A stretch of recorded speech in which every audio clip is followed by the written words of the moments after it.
Hi, it's Nicole Brandon from Hourglass Bride.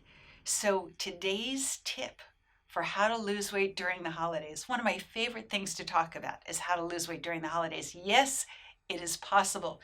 Yes, it is possible to stay fit, to stay happy, to stay healthy, and to start the new year in a body you love, in a body you are elated by being in, full of passion and joy and glee and excitement for the new year and the body you have carved and created.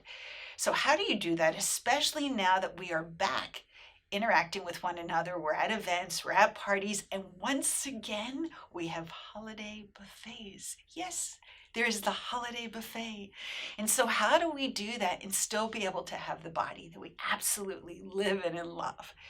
So, my tip today is you take a plate and you have your plate and you look at your plate as if it were a clock, just like it was a clock on the wall, 12 o'clock, 1 o'clock, 2 o'clock, 3, and it goes all the way around like a clock on the wall. And you have your plate and your 12 o'clock, 1 o'clock, 2 o'clock, 3 o'clock, the first part of the clock. What you want to do is that's where you put your crudites. That's where you put your carrot sticks. That's where you put your celery. That's where you put your olives or your little cherry tomatoes, whatever is on there. That's what you want to do from your 12 to 3 o'clock.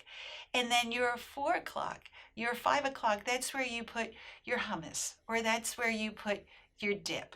So those are the things that you want to do as you start your clock. And then as you get to that 6 o'clock point, that's where you start to put your protein. If you have your little chicken wings or a Swedish meatball or whatever you have that's there, if you have sushi, your protein is going to go from that 6 o'clock to the 9 o'clock.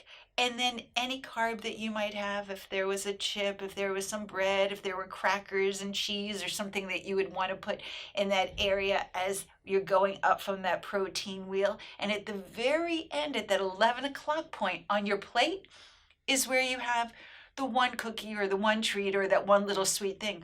But most of the time, by the time you get to that 11 o'clock, if you were actually eating as if it were a clock and you're eating from 1 to 3, your vegetables, your carrots, your celery sticks, your olives, your tomatoes, whatever you have, your hummus, your dip, your protein, your cheese, your crackers, whatever, by the time you get to that 11 o'clock mark, you probably don't even want that treat. You are full, you are satisfied, you are happy. And if you just enjoy that clock theory and allow yourself to do that as you are at buffet tables, you will see you are not gaining weight. You will see that you actually are keeping this body that you love, or you are losing weight during the holidays and working towards the goal of crafting the body of your dreams. For more information and more tips on how to lose weight during the holidays, or for having the body that you love to live in and the body of your dreams, follow us on Hourglass Bride.